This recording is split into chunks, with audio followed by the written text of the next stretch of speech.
Secondly, as you make a request, pray humbly.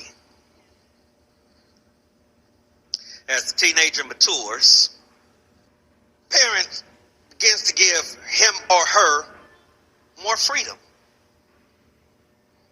They can go out unsupervised, permitted to drive the car, may be allowed to stay out a little later, until one day, heading to the door, they announce, without looking back, "I'll be back in a little while." Only to hear mom or dad say, "Wait a minute. Are you asking me that? Or are you telling me that?" I suggest this is how the Heavenly Father responds to his children's prayers. We can pray with spiritual confidence, but we must not pray with sinful pride.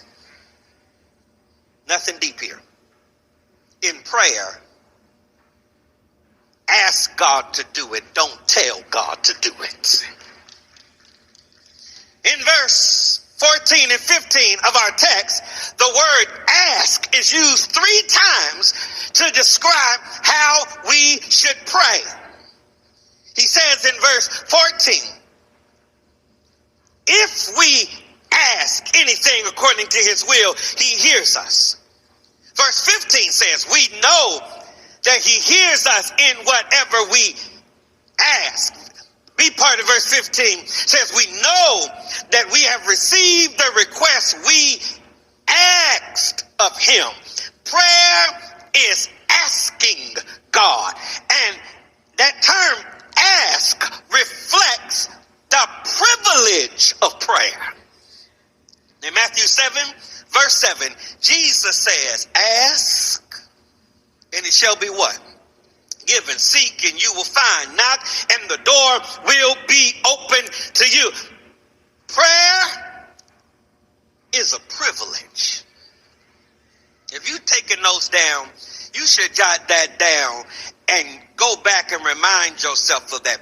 Prayer is not some burdensome duty you have to do. It's a wonderful privilege you get to do. And the privilege is not just in the answer. The privilege is in the asking. Asking acknowledges that the petitioner and the benefactor are not on the same level. This is why in humble, reverent, God-honoring prayer, we don't declare and decree stuff telling God what to do. We're to pray making what verse 15 calls request. When you talk to the God who holds the whole world in his hand,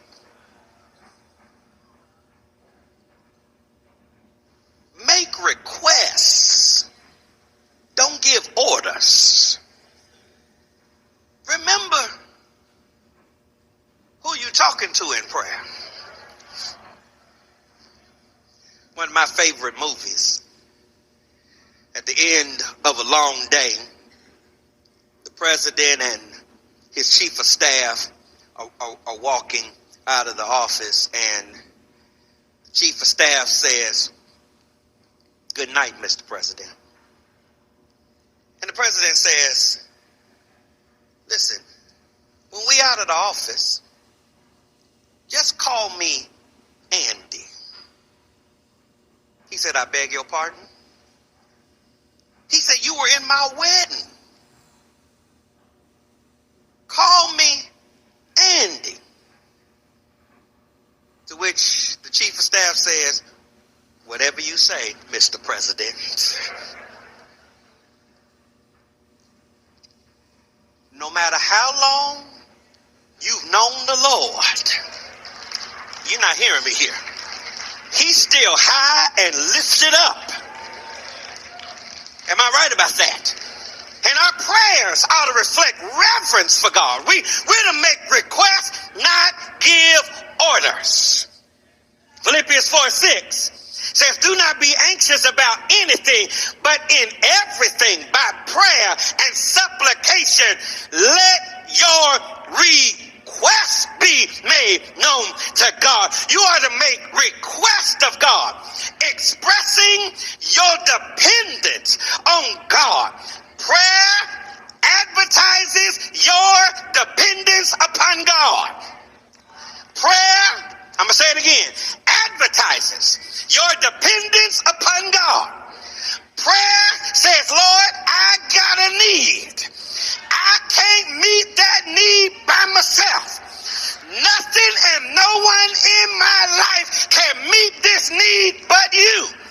And I call on you to help me, not because you have to, but because you promised and you are a God of your word.